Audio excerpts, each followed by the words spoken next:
Magandang gabi po sa ating lahat. Isang gabi na naman na pinagpala. Tayo po binigyan ng Panginoon ng pagkakataon na muli makapag-aral ng kanyang mga salita. Salamat sa Diyos at tayo po iningatan muli. Isa pong sa akin po ang tawag ko rito isang himala. Na buong araw po tayo iningatan ng Panginoon because we have an unseen enemy. But praise the Lord because our God is more powerful. Greater is He in you than he that is in the world. I don't care kung sino yung makakatapat ng Panginoon sa atin. Basta laging tandaan, anumang pagsubok, anumang pandemya, anumang virus meron dyan, whatever the catastrophe that this world may experience, always remember that we are the people of the living God. In the first place, we were created in the likeness and in the image of God. You can just imagine?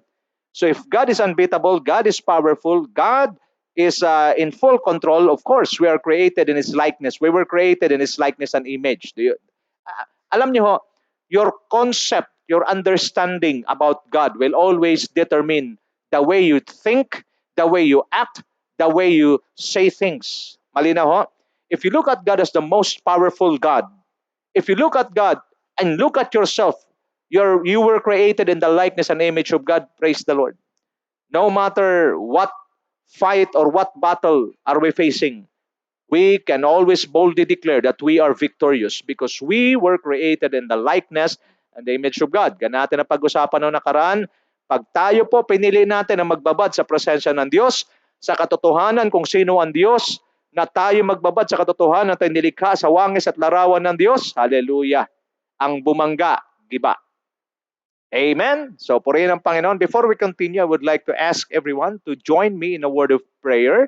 Father, we thank you. We bless you for this wonderful day. I ask and pray for your divine intervention, divine leading, divine guidance and understanding. Lord, I pray na kayo po ang gumabay sa pasimula hanggang sa pagwawakas sa aming pag-aaral. I pray that the principles that we're about to study will empower, establish us, O God, so that we will be victorious in every battle that we're about to face. You promise in your word in John 16:33 that in this world we will have trouble, but be in a good cheer. Rejoice, because I have overcome the world. Thank you, Lord, for that assurance that we need just to stand firm in your word, stand firm in our position that we were created in the likeness and image of God. And if that's the case, Father God, the battle had been won already. We thank you and we bless you, precious Holy Spirit, O Lord. Guide us and speak to us in a very powerful way from the beginning till the end of this study. Those who are sick, I declare healing. Those who are in need, I declare God's provision. Those who are being attacked by fear, I declare peace from God. I declare the courage from God. I declare that you will stand on your position. You are created in the likeness and image of God. Therefore, you are victorious. Thank you, Father God. Receive it in the name of Jesus. This is my prayer in the powerful name of our Lord and Savior Jesus Christ. And the blessed people of God declare, Amen and Amen. Palakpakan natin ang Panginoon. Glory to God. So we are now in the continuation of our study about biblical principles that empower and establish our position towards victory. It is not enough to know that we are victorious. It is not enough to know that we are more than conquerors because the next question is how. Iba ho yung mayroon ka ng title pero ang kasunod na tanong kasi paano? Paano maging more than conqueror? Paano maging victorious? Okay?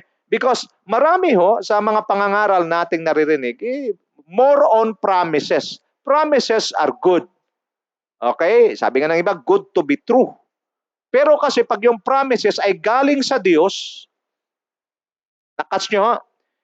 If the promise comes from God or promises, tiyak yun. Kasi ang Diyos pag nangako, tutuparin niya. Numbers or bilang 23:19, ang sabi, ang Diyos ay hindi sinungaling katulad ng tao.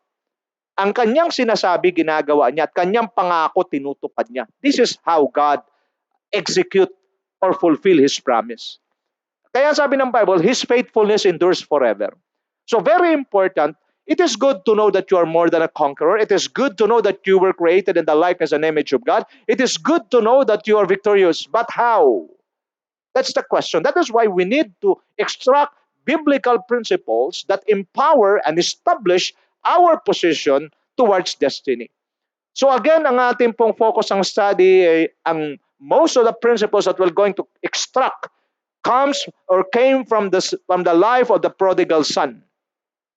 Okay, so we've already discussed 6 principles. So we have only 2 remaining. So by the grace of God, pag ito po ay makuha natin sa buong sa pag-aaral natin ngayon, purihin ng Diyos, So just bear with me, Tutok lang po tayo para wala pong makahulagpos ng mga prinsipyo kasi napakahalaga ng mga prinsipyong ito for us to avoid the mistakes of the wrong decisions that the prodigal son had committed. So number 1 principle, spiritual lessons or principles from the story of the prodigal son is keep yourself safe in the presence of your father. The prodigal son chose to leave his father. That is why he suffered a very dangerous at saka matinding konsekwensya sa kanyang buhay.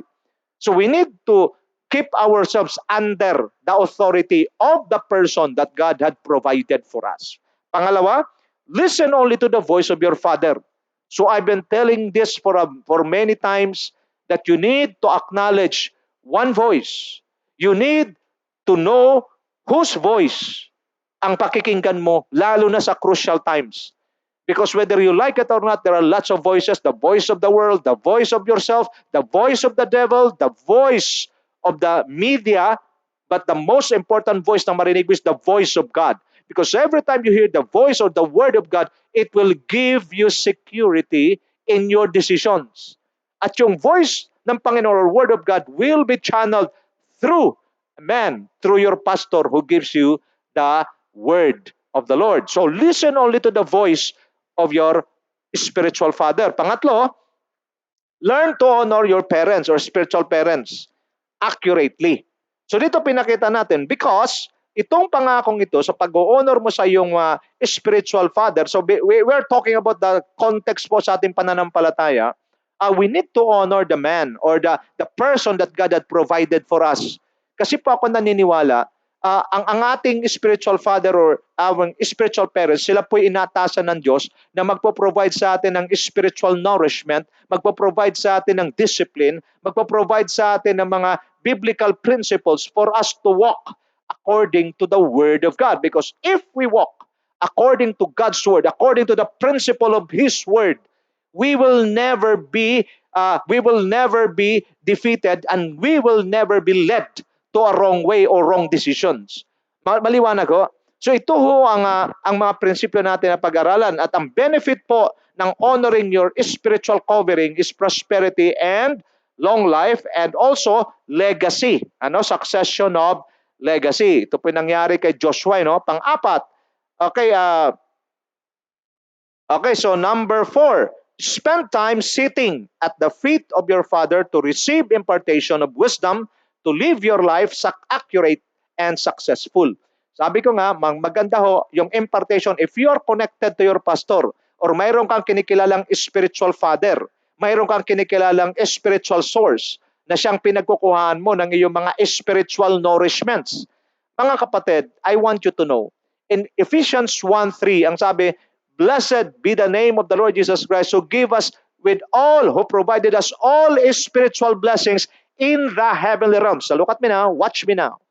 Ang lahat ng biyayang pinagkakalob sa atin ng Diyos, lahat ng kailangan natin para maging successful and prosperous dito sa mundong ito, na-provide na sa atin ng Diyos.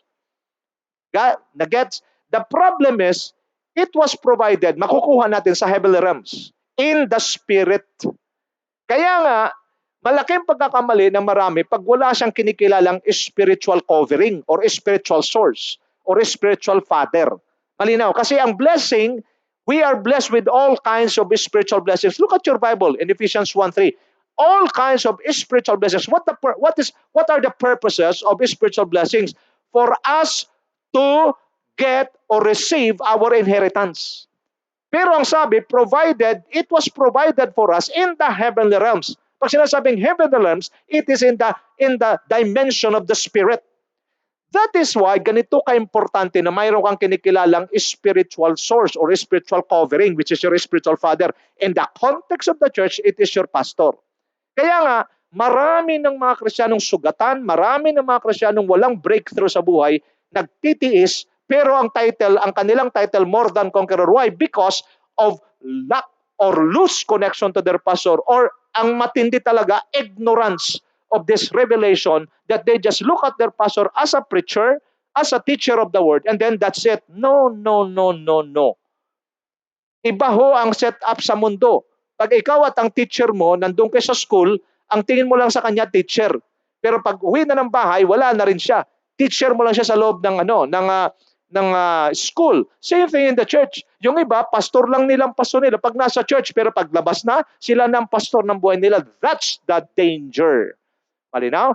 But if you treat your pastor as your spiritual father, inside the church and outside the church, the spiritual dimension or the spiritual nourishment that you are receiving is functional, nagpa-function inside and outside the church, wherever you go, yung spiritual dimension nag-i-increase sa buhay mo because of a strong connection. At ano nangyayari? You are now able to access your spiritual blessings in the heavenly realms or in the spiritual dimension, at yan naman ang magbibigay sa iyo ngayon ng favor, ng blessing, yan naman ang magbibigay sa iyo ng grace para for you to do what God wants you to do and for you to become what God wants you to be.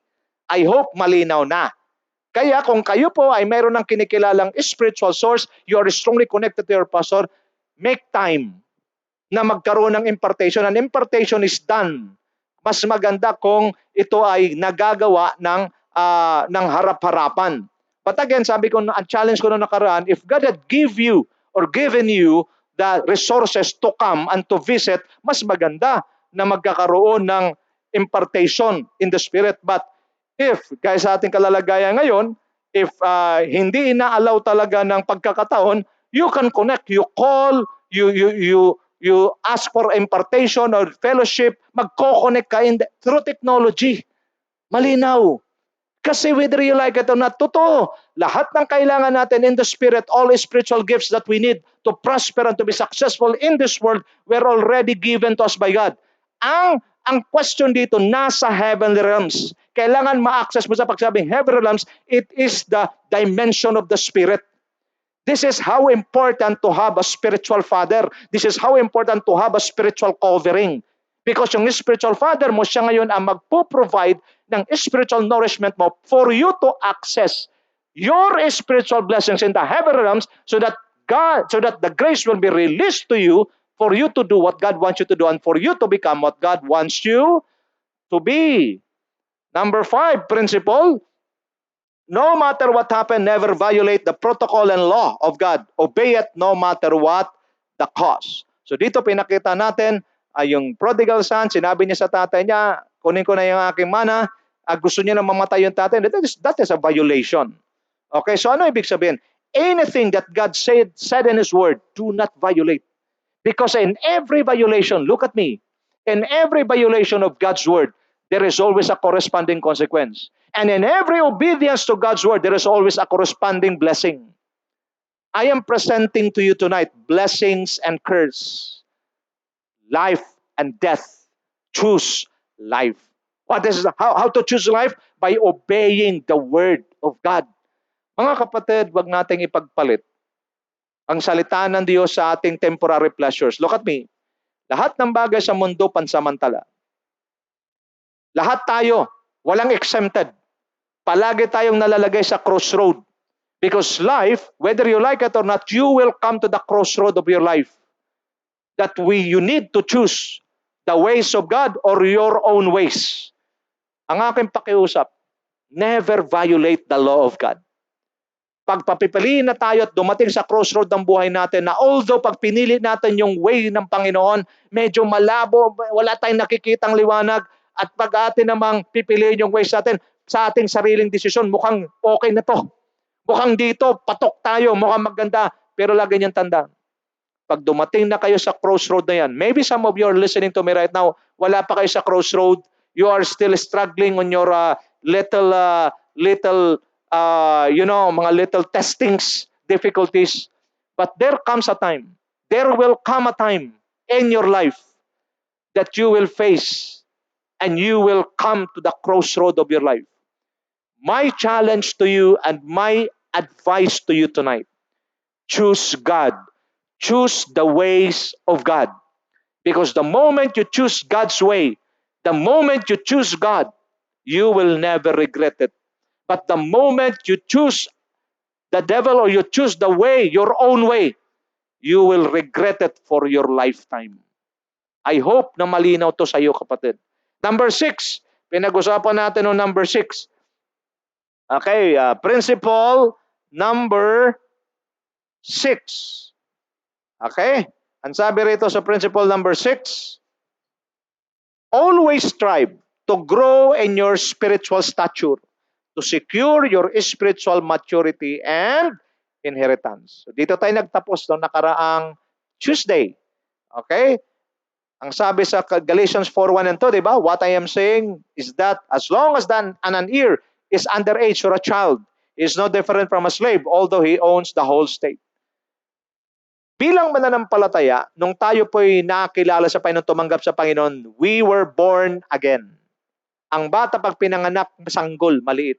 He cannot take care of himself. So he needs parents who will love him, who will take care of him, who will provide spiritual nourishment or food for him to grow. Pero whether you like it or not, as the years go by, ang bata palaki ng palaki. Malinaw, yung baby nagiging child, yung child nagiging adult, yung adult nagiging old. Nakita niyo, ganun kasi ang progreso ng buhay. So, tingnan niyo pa mabuti. All truths are parallel. What happens in the physical, it's also happen in the spiritual. Kung hindi mo mapipigilan ang paglaki ng isang tao mula sa pagiging bata hanggang sa paglipas ng mga taon, hindi ba dapat ganun din ang sabay ng ating spiritual? Ang question ngayon, bakit yung mga bata, ang ganda ng paglaki ng iba? Malusog, malakas. Bakit? Kasi meron silang mga magulang na nag-aalaga sa kanila. So, you get now the point? If you want to grow your if you want to secure your inheritance and your blessing, you need to be under the care of your spiritual parents. Your spiritual father will be the one to give you the right nourishment for you to become strong in the spirit, because the moment you become strong, you become mature in your spirit, what will happen? You can now secure your blessings and your inheritance. Malinaw, mga kapatid? Ngayon, number 7. Punta tayo sa number 7. Okay, yung tatlong bagay ho na sinabi ko noong nakaraan, right choice, di ba? Itong mga tao na tama ang pinipili, binibless sila ng Panginoon. And then they will become the planting of the Lord. Alala nyo? And then if you become the planting of the Lord, then you will prosper. At anong kasunod? You will become a channel of blessing. Let's go, kuya, sa number 7. Okay.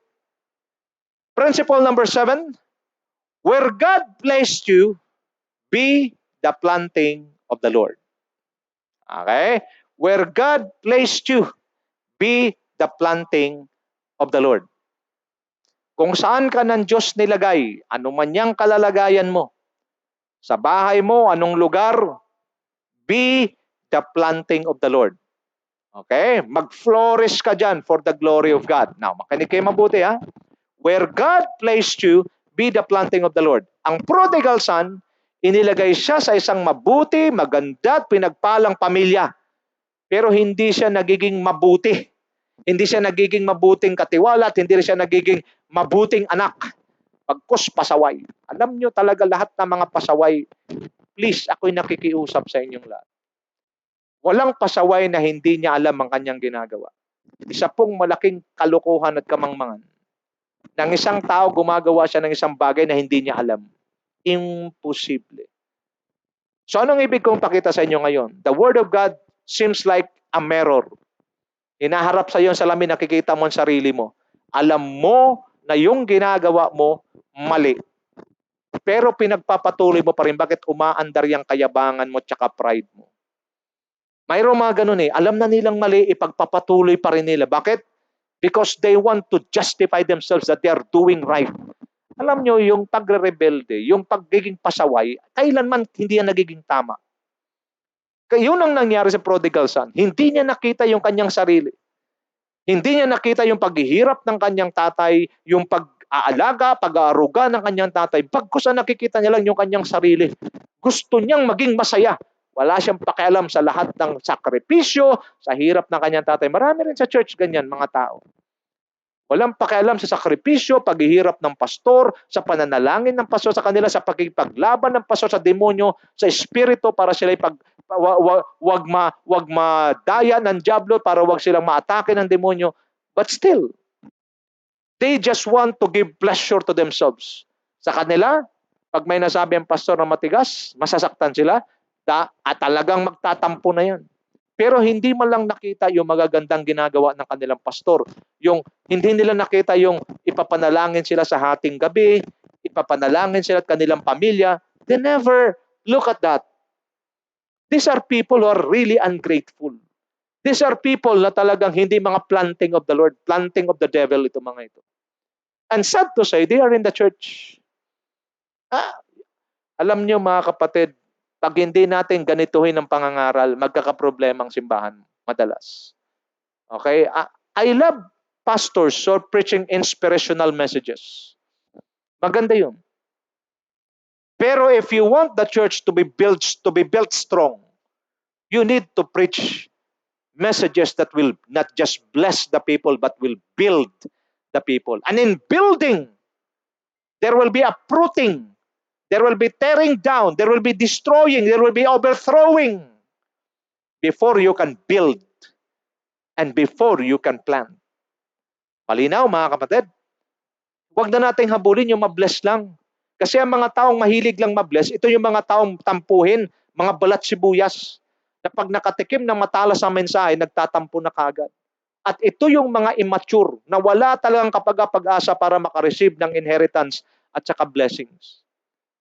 Malinaw? Lagi niyang tanda. The word of God is being preached by your pastor, not to make you feel good. But the word of God is being preached for you to be transformed. At sa transformation, always remember, the word will cut all the works of the flesh in order for your spirit to become strong and be empowered. Nagkakaunawaan tayo. So do not be selfish. Kasi nangyayari doon sa prodigal son, naging selfish siya eh. Satisfying yourself. Rather, learn how to give yourself away for the cause of your Father and the mandate God had given him. Ito ang pinaka-crisis sa loob ng church, mga churches. Bakit? Because most of the believers are still looking at themselves. Nakalimutan nila na tinubos na sila ni Kristo. Palagi kong sinasabi sa isang ahensya, ang sino mang tumubos ng item, siya na may-ari. I remember na si Cora, mayroon nagsabi sa kanya, di ko na matubos kasi itong aking sinanla. Pwede, ikaw na lang tumubos, sa'yo na. Kasi ikaw nagtubos eh.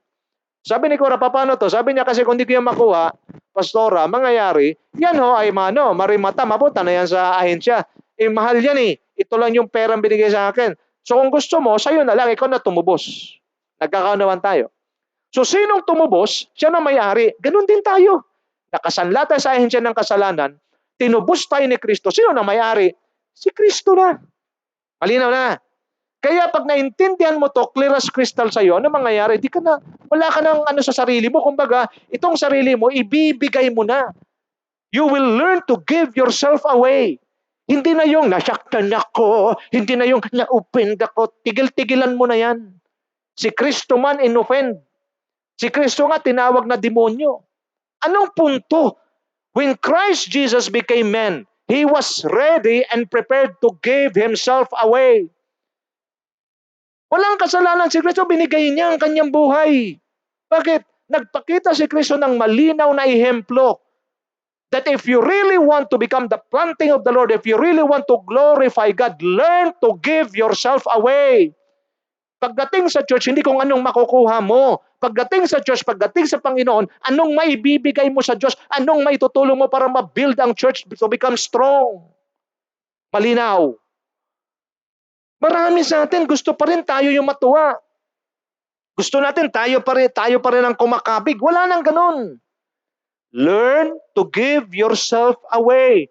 This prodigal son is very wicked. Yung sarili niya lang inatupag niya sa halip. Nung siya'y lumaki na, dapat, di ba? Anong gagawin dapat? Pag lumaki ka na at ikaw ay mayroon ka ng kabuhayan, anong gagawin mo? Payback time na dapat sa tatay niya. Wala nang naitulong, nagpasaway pa. Karamihan sa churches, ganun din. Yung mga walang ginagawa at walang tinutulong, yan pa mga pasaway. Hindi ko nilalahat pero kung ikaw yung tinutukoy ng Diyos, mag-repent ka. Nagkakaunawan tayo. Learn to give yourself away. Ito yung pattern na ginawa ng Diyos. Bakit? Bakit kailangan mong ibigay ang sarili mo para for the cause of your father, because your pastor has a mandate from God for the cause of your father and the mandate that God had given him to be fulfilled. Ang church hindi lamang yan grupo, pamilya sama-sama. Mayroong layunin ang bawat iglesia.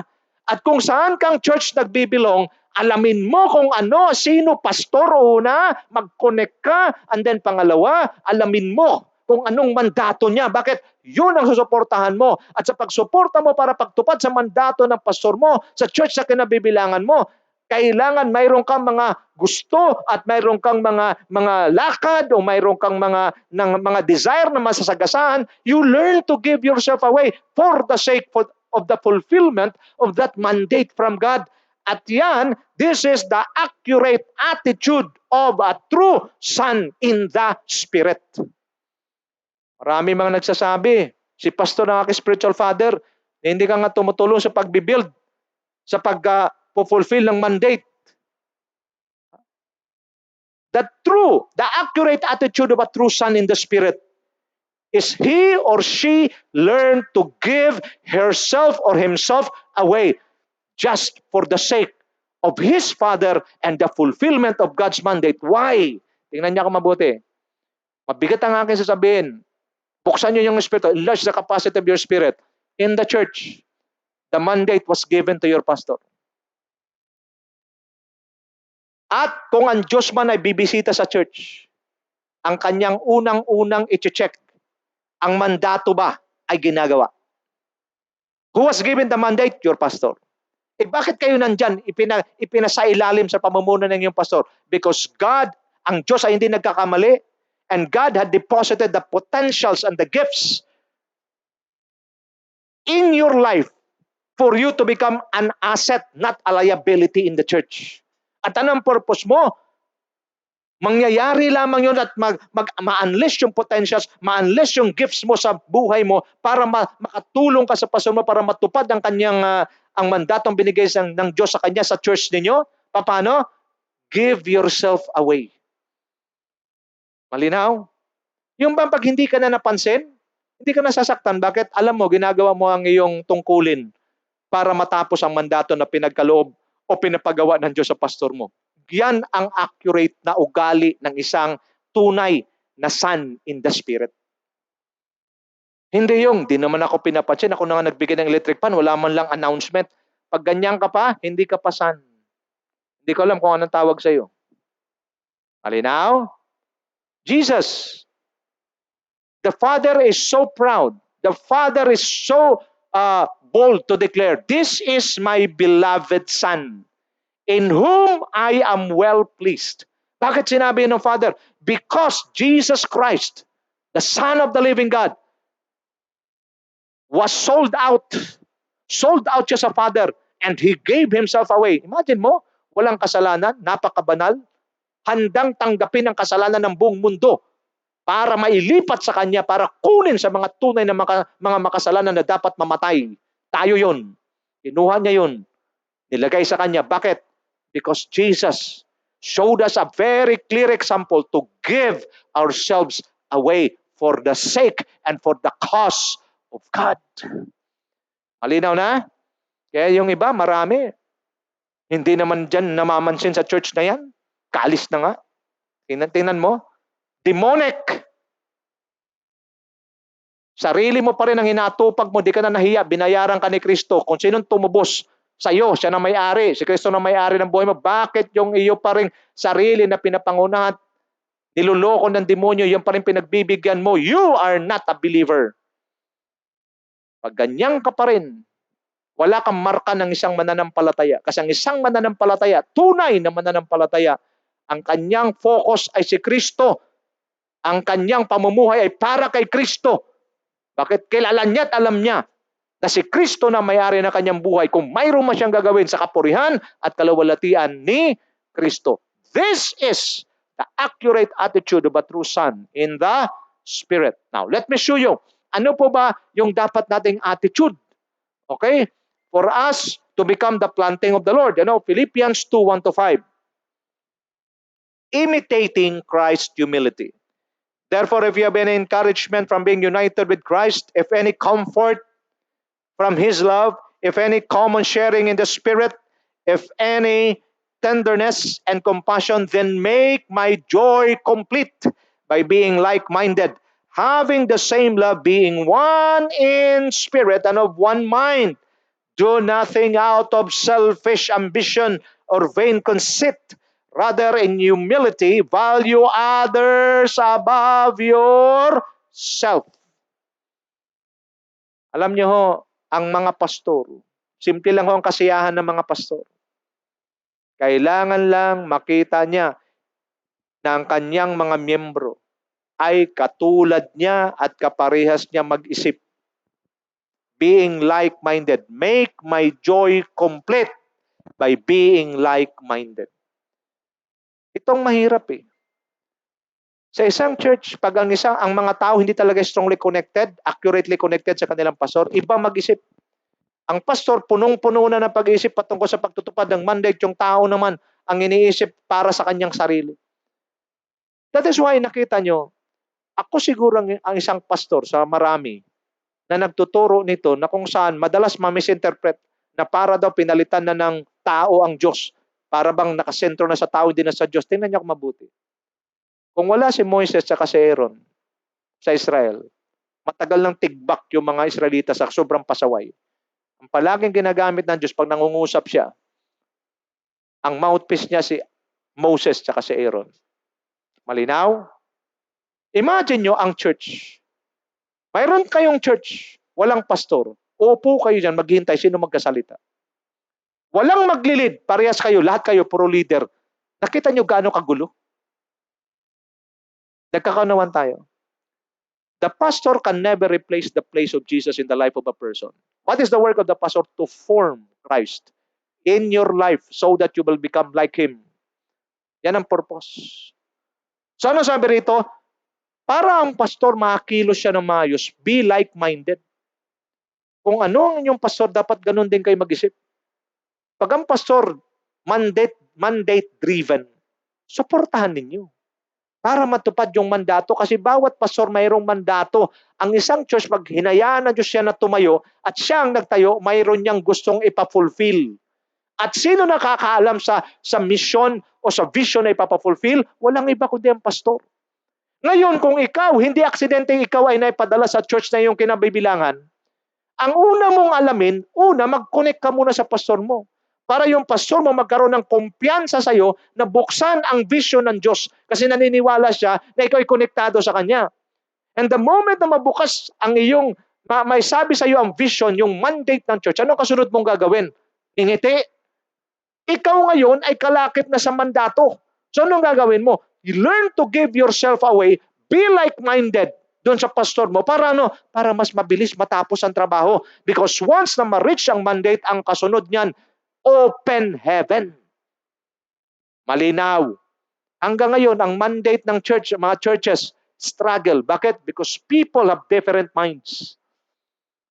You know, kagalakan ng isang pastor kung lahat ng kanyang miyembro parehas siya mag-isip. Pag may pinapagawa ang pastor, Bible reading tayo, Old and New Testament, dapat lahat. Nagbabasa. Yung iba sa inyo, naggagawa ng sariling sistema. At ano nangyari sa pinadala ng pastor? Wala na. So ano ibig sabihin? Ikaw na ang pastor ngayon sa buhay mo. See? Simple things, but you violated. Anong kasunod? Consequence na naman. See? Pastor, nagbasa naman ako eh. Ano ngayon kung nagbasa ka? Ang tanong, sinusunod mo ba? Alam nyo, naalala niya si Saul? Ano sabi ng Diyos? Pag inatake mo ang mga Amalekites, ubusin mo. Wala kang ititira, maging mga gamit o mga hayop nila, ubusin lahat. Anong ginawa nitong si Saul? Tinira yung mga matatabang guya. Bakit? Inudyukan siya kasi ng mga tao. Natakot siya sa mga tao, hindi natakot sa Diyos. O di pinatay siya ng Diyos. Malinaw na. Malinaw. Ano sabi ni Saul? Nasunod ko lahat. Sinungaling ka, sabi ni Samuel. Ano yung mga narinig ko mga baka? Ano ibig sabihin? Sabi ni Samuel. Obedience is better than sacrifice. Ano ibig sabihin? Mahalaga sa Diyos ang pagsunod. If yung simple command, simple requirement na binibigay ng pastor mo, hindi mo masunod, bagkus nagba-violate ka, gumagawa ka ng sarili mong sistema. Kapatid, disqualified ka na sa magagandang bagay na dapat ibigay sa iyo ng Diyos. Alam nyo, mga tao rin ang gumagawa ng abortion sa kanilang destiny. Bakit? Hahayaan ka talaga ng Diyos. Gagamitin ng pastor mo para bigyan ka ng mga malinaw na guidelines na dapat mong sundan. Kung yun ay hindi mo magawa, bagkus gumawa ka ng sarili mo. Parang ganito. Para malinaw. Ako yung inyong boss. Kayo yung mga, sabihin na natin, mananahi. Kayo yung aking mga mananahi. Meron tayong sewing company. Ang sabi ko, ang project natin ngayon ay mga jogging pants. Lahat ngayon, tatapusin natin jogging pants, ha? Jogging pants, tapusin natin. Okay? Kamukat-mukat mo, mayroong iba gumawa ng sando, gumawa ng medyas. Anong sabi ko? Jogging pants. Ngayon, natapos mo na, naka 1,000 sando ka, yung isa naka 2,000 medyas. Pero ang target natin ng jogging pants dapat 10,000. Nagulat ako, nagawa lang 7,000. Bakit 7,000 lang nagawa? Nung makita ko, mayroong gumawa ng 1,000 sando, mayroong gumawa ng 2,000 medyas. Sa palagay nyo, matuwa ako? Sa palagay nyo lang. Now, lipat natin sa church. Naintindihan nyo na? Sa palagay nyo, matuwa ang Diyos? Na simpleng utos lang. Lalo na yung tamang utos ng pastor. The Word of God. Magbasa kayo ng Word of God, Old and New Testament. Mayroon tayong Bible guide, Bible reading. Nagkakaunawa na tayo. Anong pinapabasa? Bible. Ano yung Bible? Word of God. In the past, Hebrews 1, chapter 1, God spoke to our ancestors through the prophets in various ways. But in the last days, God speaks to us through His Son. Are we in the last days? Yes. Paano ang Diyos mangusap sa last days? Through His Son. Who is God's Son? Jesus. Who is Jesus? The Word of God. Pero tingnan niyo ang iba. Yung iba mas malala, hindi talaga nagbabasa. Yung iba naman nagbabasa, hindi naman sinusunod yung guide. Gumagawa ng sariling paraan. Ano nangyayari? Inaccurate. Dahil inaccurate, jogging pants ang pinagawa, gumawa ng sando, reject. Malinaw na. Malinaw. Mayroong mga pinapagawa, mga pastor ninyo, simple lang. Minsan hindi nyo gusto yung pinapagawa, pero dahil siya ay pastor, anong gagawin mo? Sunod. Kasi mayroong mga pastor na mga intelihente. Pag ipinapagawa sa iyo isang bagay na hindi mo gusto, gusto niya na na ma-overcome mo yung iyong kahinaan sa bagay na yan. Para maging victorious ka. Pero ikaw, dalang utak mo makitid, anong gagawin mo? Pinapahirapan talaga ako ni pastor, pinipersonal talaga ako ni pastor. Hindi mo kasi alam. Kaya nga kung ikaw tupa ka, isa sa kahinaan ng tupa yung kanyang utak, medyo hindi ganun ka progresibo. Pag ang tupa naman na naturuan ng tama't matalinong pastor, abay tatalino rin yan. Nagkakaunawan tayo? Ang gusto ng pastor, pag nakita mayroon kang kahinaan, kanya itong susubukin. May ipapagawa sa iyo na hindi mo gusto. Para ano? Para pahirapan ka? Totoo, mahirapan ka. Pero pag na-overcome mo yun, ikaw rin ang makikinabang. Anong pakinabang ko sa isang pagdidisiplina sa iyo? Walang pakinabang sa akin yan. May mga pagkakataon pa nga, maaasar pa nga ang pastor eh. But because he is the pastor, kailangan niya maturuan yung tupa. At yung tupa naman, dahil mali mag-isip, pinapahirapan ako, pinipersonal ako na lang palagi pinapatamaan ng mensahe. Ano mangyayari? Hindi mo nalalaman yan ang kahinaan mo. Tinutumbok ang kahinaan mo para ano? Para yung kahinaan mo, mapagtagumpayan mo, para sa oras na mayroong mas matatalas na mensahe, ikaw ay hindi na balat sibuyas, bagkos ikaw ay marunong ng masaktan, marunong ka ng tumanggap, at pag ikay nasaktan, sasabihin mo, more! Preach more! At ng mga tinatamaan ngayong gabi, I ask the Holy Spirit to give you grace. To ask the pastor or your pastor to preach more sharper messages. Para ano? Hindi para pahirapan ka. Kailangan mong makaranas at makatanggap ng mga matatalas sa mensahe para ano? Para ikaw ay tumibay. Dahil sa oras na matibay ka na, lagi mong tandaan, yung pagsubok na iyong nararanasan ngayon, hindi pa yan ang final. Mayroon pang mas matitindi dyan. Because habang ikaw ay tumatanda, habang lumilipas ang panahon, pabigat ng pabigat, palala ng palala ang iyong kakaharapin. Kaya nga, ang mga mensahe na tatanggap mo ngayon, talagang ito ay pangpatibay ito. Okay? Pangpatibay ito para pag ikaw ay matatag at matibay na, tatamaan ka man ng pagsubok na kakaharapin mo sa hinaharap, hindi mo na masyadong ramdam. Bakit? Matatag ka na. Para kang boxer. Bago mag-boxing, bago ang labanan, 3 months before, papatigasin na yung mga muscles, talagang susuntukin ng tiyan. Bakit? Kasi tiyak naman tatamaan siya sa tiyan tsaka sa panga. Patitibayin yun.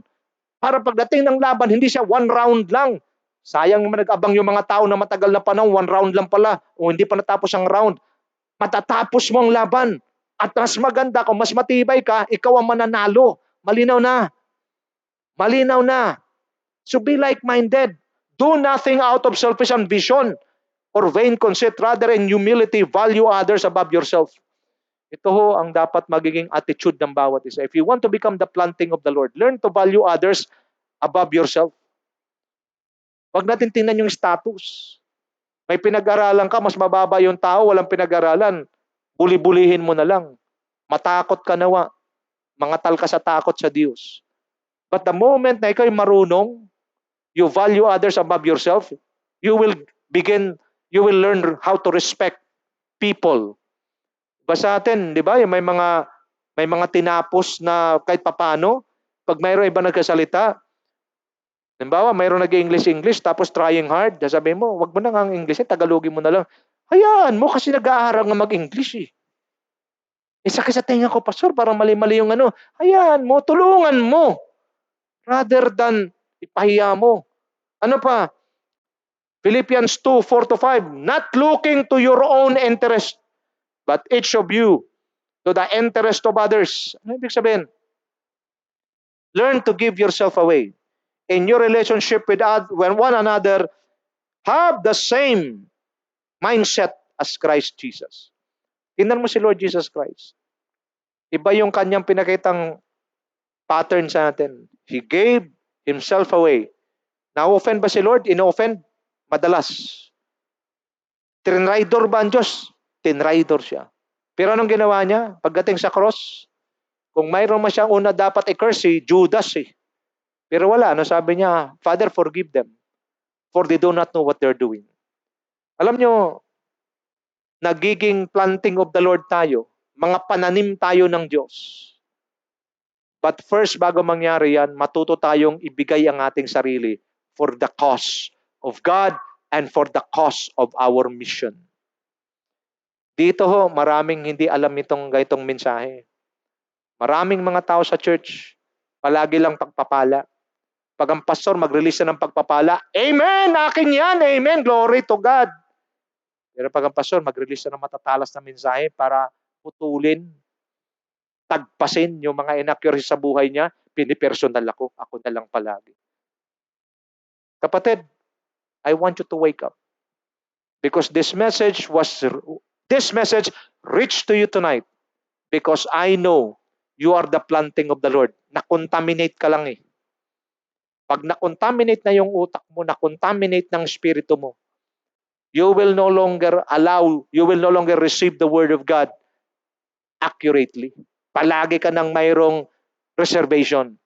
This is the problem because that reservation, the amount of reservation that you have for the Word of God, of receiving the Word of God, yan ang magiging paupahan. Yan ang magiging espasyo ng demonyo sa buhay mo. Hanggang isang araw, paunti-unti, magugulat ka. Wala nang dating sa yung salita ng Diyos. Bakit? Kasi ang feeling mo, ikaw lang ang palaging dinidil nito. Don't you know that one of the ministry of the word is to rebuke, to correct, to train, to teach. Anong purpose? Fourfold ang ministry ng salita ng Diyos. Isa lang ang magaan-gaan, teaching. The rest, hurting, offending, rebuking, correcting, training. Hindi madali. Kaya kung naintindihan mong kung Kristiyano kang tunay, naintindihan mo to. Maraming mga Kristiyano nag-aabang. Yung mahusay magpatawa yung nagtuturo, yung mga tinuturo talagang pabor sa kanila, gagaan ang pakiramdam nila. I have nothing against those kind of teaching. Kasi mayroong mga tao na ganun lang talagang abot. Pero kung napunta ka sa isang magtuturo o nagtuturo na ang kanyang gifting is to build. Because alam ng isang builder na mayroong shaking na mangyayari, mayroong mga earthquakes, mayroong mga storm sa buhay na darating, ang kanyang kasigurado, yung pundasyon mo. At hindi madali maghukay ng foundation. Sa isang construction ng isang building, ang pinakamatagal na process ay ang paglilay ng foundation. And laying the foundation in the Spirit are the works of the apostle. It is not the work of the carpenter. It is the work of the apostle. Nagkakaunawan tayo. Kaya if the pastor has an apostolic anointing, matalas ang kanyang mensahe. But if the person listening to him possess a humble and a teachable heart, yung building, yung pagbibuild ng kanyang spirit nagiging madali. Bakit? Kasi walang resistance. Nagkakaunawan na tayo. Or may mga pagkakataong gusto niya mag-resist, pero mas pinapayagan niya ang salita ng Diyos, ang apostol, ang kanyang pastor na magsalita sa kanya, mas hinayaan niyang masaktan na lang para for the cause, for the sake na siya'y mabuild strong in the Spirit. Yan ang tamang attitude ng isang tunay na mananampalataya. Nagkakaunawan tayo? Kasi nararamdaman ko mayroong mga iba, grabe mangaral to. Talagang masyadong personal na yung ano. Well, sayang mo sa gusto. Pagharap mo naman sa Diyos, personal din eh. Nagets mo? May bagyo ba ng buhay na darating? Meron. May lindol ba ng buhay na darating? Meron. May unos ba? Mayroon bang malakas na hangin na darating na pagsubok? Meron. Anong kailangan mo? Ma-inspire or ma-build? Mamili ka. Ngayon, kung gusto mong ma-inspire, sige. Keep on inspiring yourself. But when the storm, the shaking will come, unang-una kang babagsak. Bakit? Wala kang pundasyon. But if you want to be built, you want to be built in the Spirit, you have to prepare yourself. Prepare to be offended. Prepared to be hurt. Prepared to be disciplined. Because these are part of building your spirit. Prepare to submit yourself to a pastor given to you by God. Prepare to submit yourself because there are things na hindi mo magugustuhan. But because you are totally sold out to submit yourself to Him, then let's get it on. Malinaw? Malinaw. At sa proseso ng building, kukunti lang ang gustong dumaan. Bakit? Because they thought that Christianity is an easy-go-lucky thing. It is the bed of roses, forgetting that before you can reach the rose or the roses, you have to go through the thorns. Kaya maraming frustrated na believer, akala ko ba kung si Jesus ay kasama, laging masaya, laging masaya, laging masaya. Totoo, pag si Kristo ay kasama, laging masaya. Pero, kailangan mong tagpasin, alisin, durugin, wasakin ang lahat ng mga inaccuracy sa buhay mo. At ang tanging gagawa niya ay walang iba kundi ang salita ng Diyos na ipapangaral sa iyo ng lingkod ng Diyos. Because one of the symbol of the Word of God is a hammer. Hammer ang nakalagay, pero pag titingnan mo sa Tagalog, maso. Anong gagawin ng maso? Durugin ng mga bato matitigas sa buhay mo. Nagkaunawa na tayo? I hope na habang tumatagal, lumilinaw ho para sa inyo, no? Psalms 92 verse 12 to 15. The righteous will flourish like a palm tree. They will grow like a cedar of Lebanon. Planted in the house of the Lord, they will flourish in the courts of our God. They will still bear fruit in old age. They will stay fresh and green, proclaiming the Lord is upright, He is my rock, and there is no wickedness in Him. Nakita niyo, if you become the planting of the Lord, anong gagawin? Anong mangyayari? They will flourish in the courts of our God. Pag sinasabing flourish, talagang makikita mo, namumulaklak, tumutubo, lumalago. Saan? Sa presensya ng Diyos. Yung bang ang buhay ng mga planting of the Lord? People who gave themselves away for the cause of God, for the cause of their spiritual father, for the cause of the mandate that had God given him. Ito yung mga taong nagtatanong, Pastor, ano po bang ginagawa? Ano po bang may tutulong ko para magawa yung mandato? Ano po ba ang dapat kong gawin? Bilang miyembro, bilang nasasakupan ninyo, ano bang dapat kong gawin? Paano ako makakatulong sa inyo? Dapat ganun eh. Karamihan, Pastor, tulungan niyo po kami. Yung asawa ko, inaway na naman ako. Pastor, puro ganun eh. Sa simula siguro pwede, pero pag 20 years na, ganun ka pa rin, medyo may problema na. Ano pa? They will bear fruit in old age. Galing, ano? Yung mga tao na planting of the Lord, they're the planting of the Lord. Ano mangyayari? Kahit matanda na, mabunga pa buhay. Sa mundo, pag matanda na, tsapuera na eh.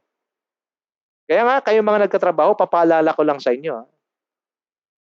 Pag ikaw ay bata-bata pa at napakinabangan ka ng kumpanya at ikaw ay talagang maabilidad, nagdadagdag ka, isa ka sa mga top employee na kung saan nag-aakyat ng malaking benta sa inyong, ng malaking contribution sa iyong kumpanya, you will be the darling of the company. Mga 20s, 30s, 40s, pero pag ikaw ay tumungtong na sa 60s, 65, gusto mo mang magtrabaho pa, itsapuera ka na. Bakit? Time for your retirement. Sa Diyos, iba ang Diyos. Habang tumatagal ka, tumatalas ka, habang ikaw ay nagkakaedad at lalo kang you gave yourself away for God, for the sake of God, for the cause of God's vision and for the cause of God's mandate. Ano mangyayari? Kahit na ikaw tumatanda. Sa mundo, mga matatanda, nag-rocking chair na lang. Pero sa Lord, even in their old age, they bear fruit. Productive, fruitful. Malinaw? So what are the characteristics of the planting of the Lord? I want to show it to you ngayong gabi. Number 1, He is faithful and fruitful. Faithful and fruitful. To whom? Number 1, to God. Pagdating sa Diyos, di mo matatawaran yung lalim sa salita ng Diyos, lalim sa pananalangin, lalim sa pagsunod. Pagdating sa Diyos, hindi lang siya faithful, fruitful. Ano pa? Number 2, to His pastor. Masayang-masaya ang kanyang pastor sa pagpapastor sa kanya. Ulitin ko yung Hebrews 13:7. Have confidence in your pastor and obey, submit to his authority. Because he is the one mandated by God to watch over your soul. Do this so that he will find joy. Because if you will become a burden, he will be grieved. He will possess grief, and it is to your disadvantage. Ngayong gabi, bago tayo magtatapos, tandaan niyo mabuti mga kapatid. Ang una mong tingnan,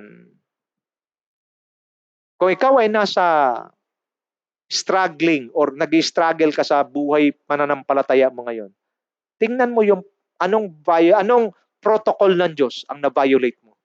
Una, gawin nyo kasi. Balikan mo yung iyong connection sa Diyos, yung relasyon mo sa Diyos. Vertical. Tingnan mo. Anong quality ng relasyon mo sa Diyos? Be honest. Again, I am representing the Word of God to you like a mirror. Kasi ang tao hanggat hindi humarap sa salamin, hindi niya makikita itsura niya eh. Hindi niya makikita kung ano lagay niya eh. Halinaw? Vertically sa Diyos. Kumusta ka? Are you on fire? Are you hungry? Are you thirsty for His Word, His presence? Are you doing the will of God? Mahalaga yun.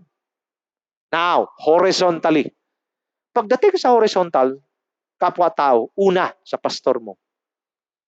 Dalawang tanong lang. Masaya ba ang pastor mo na nagpapastor sa iyo ngayon sa mga sandaling ito? Because the joy of your shepherd in shepherding you will also results to the quality of blessings that you will receive from God. But, pag yung nagpapastor sa iyo ay nabibigatan, nahihirapan dahil sa katigasan ng ulo mo, dahil sa pagiging makasarili mo, it will be to your disadvantage. Why? Because the blessings that comes from the Lord is always connected to the person, to His servant that He assigned or placed over your life. Kaya sabi ng Lord, disadvantage sa'yo. Alam nyo, pag ang pastor na nagpapastor sa'yo hindi masaya dahil sa attitude mo na pinapakita, you are disrespectful, you always dishonor him, you always neglect what he's saying to you, what he wants you to do, lalo na pag pinapagawa, maka-Diyos. Lalo na pinapagawa, yung talagang sinasabi ng Diyos sa kanya, pinapagawa sa iyo, you are not disobeying your pastor, you are disobeying God. You are not dishonoring your pastor, you are dishonoring God. You are not going against your pastor, you are going against God. Have mercy on yourself. Sagutin mo ang tanong ko. Happy ba ang pastor mo na nagpapastor sa iyo? O ikaw ang nagiging kabigatan sa kanyang pagpapastor? Now, maalala ko sinasabi ni Pastor Wilbert. Mga pastor, siguro nung pioneering stage, ang pastor ang naghahabol sa mga miyembro. Nagbibisita, nanalangin, pag mayroong away mag-asawa, kahit na 10 oras ng gabi, pupunta ang pastor, wag lang maghiwalay. That is on the pioneering stage. Pero pagka 5 taon na, 10 taon ng simbahan, ganun pa rin ang sistema, mapapaaga ang pag-uwi ng pastor sa piling ng Panginoon. And that is what's happening right now. But the moment the pastor already knew what to do, nung pioneering stage kayong hinahabol, but this time, sa sobrang dami na ng revelation na na-receive ninyo, sabi ni Pastor Wilbert, i-apply na natin yung sinasabi sa book of James chapter 4. Draw near unto me, and I will draw near unto you. Draw near unto God, and He will draw near unto you. Pwede yan gamitin ng pastor. This time, ngayong natutunan mo na magpapastor lang ang Diyos sa pamamagitan ng pastor mo, ang Diyos ay mag-release ng kanyang salita sa pamamagitan ng pastor mo, pati ng iyong tagumpay sa pamamagitan ng pastor mo, pati ng iyong pagpapala sa pamamagitan ng pastor mo. Sino ngayon ang dapat unang lalapit? Do not expect your pastor na unang lalapit sa iyo. Kasi kailanman, ang Meralco hindi mangangatok sa bawat bahay para sila'y kabitan ng kuryente. Ang Meralco nandoon sa kanyang opisina, naghihintay na ikaw ay mag-apply at mag-comply ng mga requirements. Maraming mga mananampalataya, ang gusto nila sila pa rin ang susuyuin ng pastor. Kapatid, if you're in the prophetic apostolic move, you will be the one to humble and possess a teachable heart. To what?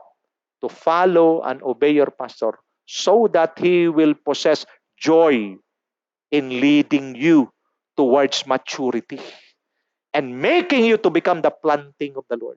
Dito maraming sablay. Nagkaunawa na tayo.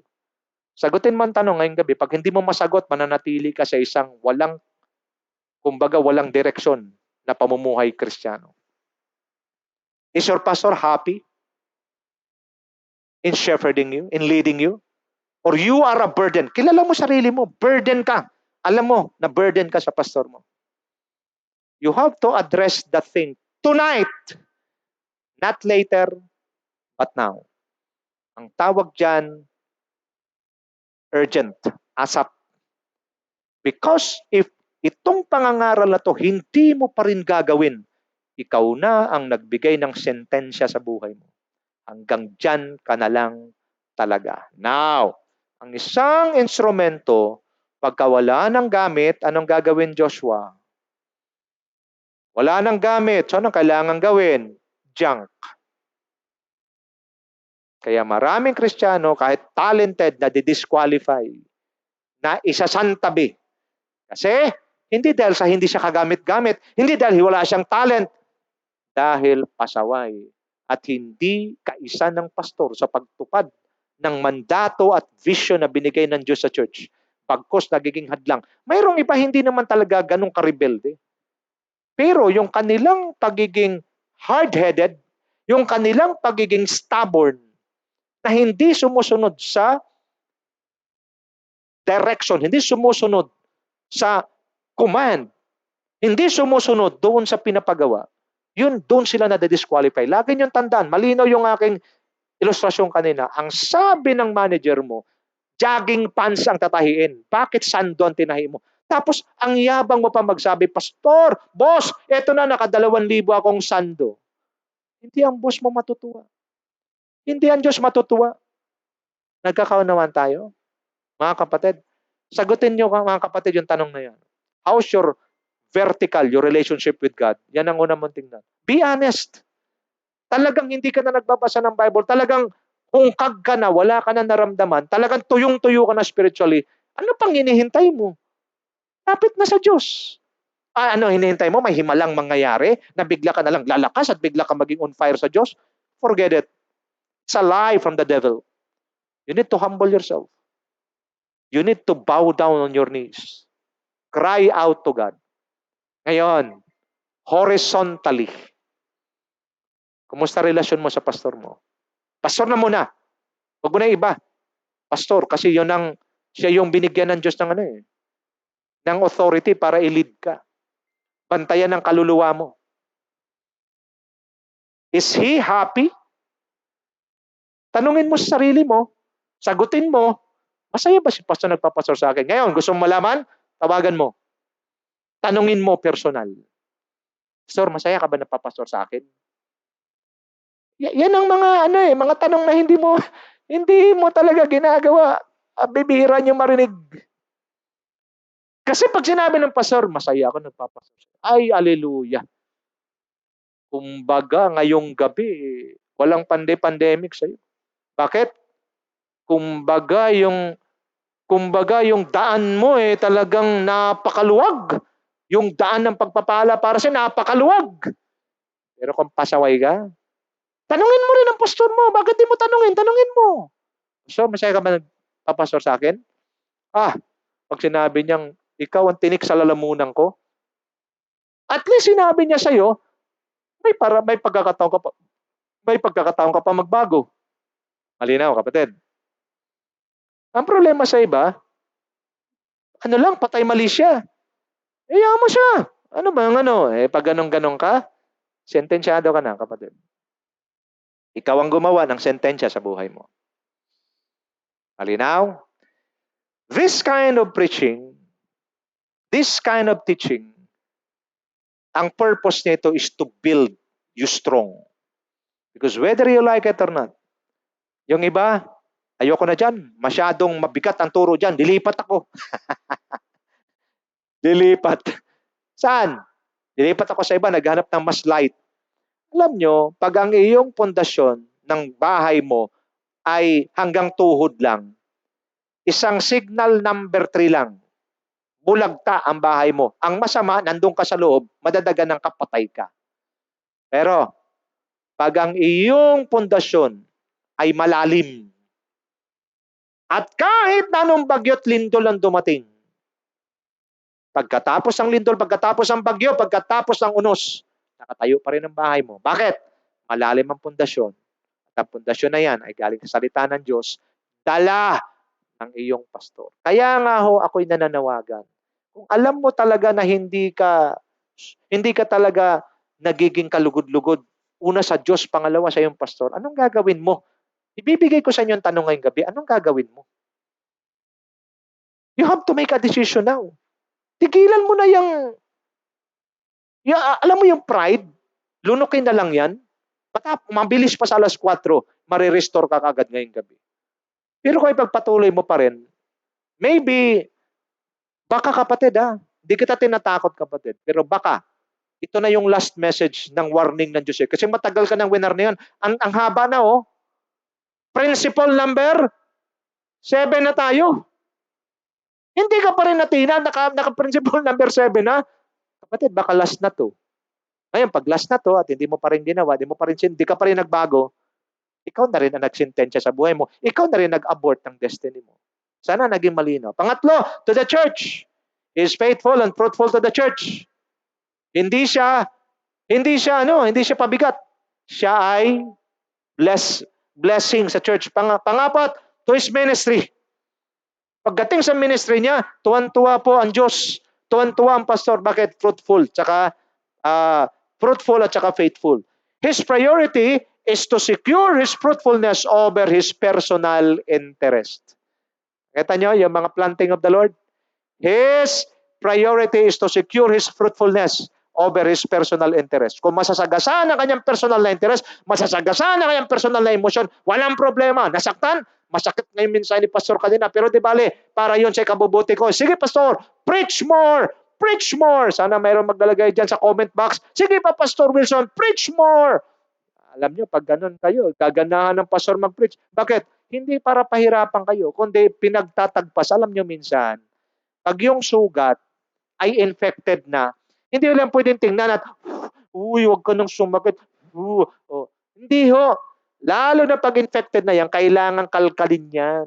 Kailangan alisin yung mga infection doon. At sa pagkakalkal, masasaktan ka. Pero pagkatapos ng sakit na yan, ang kasunod ginhawa. Kasi hindi mo pinagalaw, at lalo na siyang, kumbaga dumadami na ngayon yung infection, yung nana ay lalong dumadami. Ano nangyayari? Baka maputol pa yan. Naintindihan mo na. Kaya mayroong iba pag sinasabi, alam mo kung maaga-aga lang naagapan na tanggal kagad yung mga infection, di pa sana mapuputol. Pero ngayon wala tayong choice kundi putulin. Kasi pag hindi putulin, baka lumala. Kapatid, anong gusto mo? Ang mensahe na kakalkalin lahat para maalis sa mga inaccuracies, masasaktan ka pero pagkatapos ginhawa. Or, sa iyong pagmamatigas, sa halip na nandiyan pa sana yan, baka maputol. Lalo kang mawalan. Malinaw? So, kuya, paspasan lang natin to. Fruits of believers planted by the Lord. Ito yung mga bunga ng mga taong pinagpala at itinanim ng Diyos. Una, spiritual growth is ongoing. Palagi siyang lumalago spiritually. Pangalawa, personal development and transformation is obvious. Makikita mo na. Dati, pagka siya ay nakareceive ng salita ng Diyos na medyo offending sa kanya, nag-react siya. Ngayon, nakangiti na. Dati nakangiwi, ngayon nakangiti. Purihin ng Diyos. Obvious. Pangatlo, ministerial progress is evident. Yung kanyang ministry, talagang nagiging blessing siya. Kumbaga, yung ministry niya is palaging he or she is taking it to the highest level. Every time we do ministry, talagang highest level palagi. At makikita mo naman ng taong passionate talaga. Pang-apat, financial capability is increasing. Lagi niyang tandaan. If you are the planting of the Lord, you possess a good and a right relationship with God, you have no other choice but to be blessed financially. Kasama yan. Package yan sa blessing ng planting of the Lord. Last but not the least, social influence is spreading. Because of the blessings, because of God's favor over his or her life, yung kanyang social influence nag-spread. Siya, kumbaga, pag siya'y pastor, talagang yung pagka-invite sa kanya, pag-welcome sa kanya, pag-welcome ng kanyang mensahe ay naroon. Ganon din sa isang mananampalataya. If you become the planting of the Lord, your social influence is spreading. People, para bang magulo yung lugar pag dumarating ka, umaayos. Yung isang tao na nahihirapan pag dumarating ka, nagagaanan. Alam niyo mga kapatid, these are the fruit of believers planted by the Lord. Sa gabing ito, if you want to become the planting of God, the planting of the Lord, hindi na pinag-uusapan kung saan lugar ka naroon. Hindi na pinag-uusapan kung anong sitwasyon meron ka ngayon. But if you will make a decision tonight, Lord, I want to be restored in your presence. I want to be restored. I want to restore my connection with my pastor strongly and accurately. These two things will become the keys to your breakthrough. I challenge you, make a decision now, not later, not tomorrow, now. Let us come to the Lord in prayer. Father, we come to you tonight, humbling ourselves before you. Lord, you said in your word in John 15 verse 5, for without you we can do nothing. In John 15 verse 7, you said in your word, if my words abide in you, if you abide in me and my words abide in you, ask whatever you wish and it will be done. Panginoon, sa gabing ito, Lord, una, nagpapakumbaba kami sa inyong harapan. Ano man sa buhay namin na palagi namin ginagawa na hindi nyo kinalulugdan, patawarin niyo po kami. Linisin niyo po kami, Panginoon, sa lahat ng aming kalooban. Pangalawa, Lord, kaming mga pastor, ang aming relationship sa aming mentor, sa aming spiritual father, kung hindi strong tsaka accurate, cleanse us. Give us the grace, Father God, to strongly connect to our spiritual father. And to those members who are listening to me right now, I pray, Father God, that you will also release the grace to govern and the power to prevail for them, to restore the relationship first to you, and secondly, to their pastor. Those na iyong kinausap sa gabing ito, Panginoon. Alam ko, Lord, yung mga matitigas na puso, yung pusong bato ay pinalitan mo ng laman, pusong laman. I pray right now, Father God, that she or he will call his pastor and again renew his commitment, his relationship, covenant relationship, na malinaw, Panginoon, that he or she needs to submit 100% to the leading of his or her pastor. Salamat po, Panginoon. Kapatid, do not wait for time to come. Do it now in the name of Jesus, because this is an urgent call from the Lord to each one of us. Lift up your hands, Father, I pray in Jesus' name. Those who are listening to me right now, Father God, I pray that there will be restoration, renewal, and there will be a healing in their spirit in order for them not to be totally wrecked by the devil, but they will remain in your presence. I also pray that the Lord will continue to bless all the works of your hands. I pray that your table will never run out of food. And I pray that the Lord will give us good health, long and satisfied life, in order for us to finish and fulfill the mandate of God over our lives. God bless you all and your family. I declare that Psalms 91 is our portion. This is our prayer in the powerful name of Jesus Christ our Lord, and the blessed people of God declare, Amen and Amen.